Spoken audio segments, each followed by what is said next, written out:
মুখ্যমন্ত্রী, বলেও খুব ভালো লাগছে এটা, প্রাক্তন মুখ্যমন্ত্রী ওখানে গিয়ে নিজে তো তখনও তো ওনার মধ্যে ওই রাজতন্ত্রের ভাবটা ছিলই।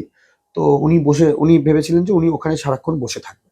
তো উনি যখন বসেছেন, আমি Suvendu Adhikari chief election agent. তো ইলেকশন এজেন্ট আর candidate as per law are on equal terms in terms of law. তো তাই জন্য দাদা ওখানে ছিলেন না, তো তাই জন্য আমাকে দাদা বললেন যে তুমি যাও, তাহলে তুমিও বসো। যদি একটা পার্টির ক্যান্ডিডেট যদি বসে থাকতে পারে তো তুমি কেন বসবে না? তো যেই মুহূর্তে আমি ইনস্ট্রাকশনটা পাই দাদার থেকে, আমি ইমিডিয়েটলি পৌঁছে যাই এবং প্রাক্তন মুখ্যমন্ত্রীর সামনে আমি বসে থাকি। তো উনি যদি ভাবেন যে ওনাকে কোনো এক্সট্রা বেনিফিট বা ট্রিটমেন্ট দেওয়া হবে, সেটা তো দেওয়া হবে না। আইনের চোখে সবাই সেম। আমি যেটা ভেতর মহলের থেকে খবর পেয়েছি, তৃণমূলেরও ভেতর মহল থেকে খবর পেয়েছিলাম যে ওরা কোনো কাউন্টিং এজেন্ট কেউ হতে চাইছিল না তৃণমূলে। ভবানীপুরে পুরো বেঙ্গলে কেউ কাউন্টিং আচ্ছা। এজেন্ট ওরা পাচ্ছিল না। তো এটা একটা জাস্ট বার্তা দেওয়ার জন্য এই পুরো নাটকটা সাজানো হয়েছিল যে তোমার সো কল্ড নেত্রী এখনো ফিল্ডে আছে। শুধু ওই বার্তাটার জন্যই এটা করা হয়েছিল।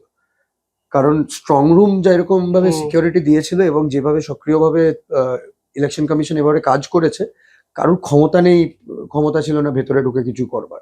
তাই নয়, উনি ভেবেছিলেন যে এই ভদ্রমহিলার কি কোনো কাজ টাজ নেই, ইলেকশন শেষ হলো, এবারে ইলেকশনের পরের যে কাউন্টিং নিয়ে কাজ আছে, অনেক কাজ আছে। আমরা রাত্রির 4টে-5টা অব্দি কাজ করতাম, আবার 7টার থেকে আবার কাজ করতাম 1 ঘন্টা একটুখানি ঘুমিয়ে নিয়ে। তো উনি কি করতে কেন এগুলো করলেন? নাটক, 15 বছর ধরে নাটক করে এসছে, লাস্ট নাটক ছিল এটা।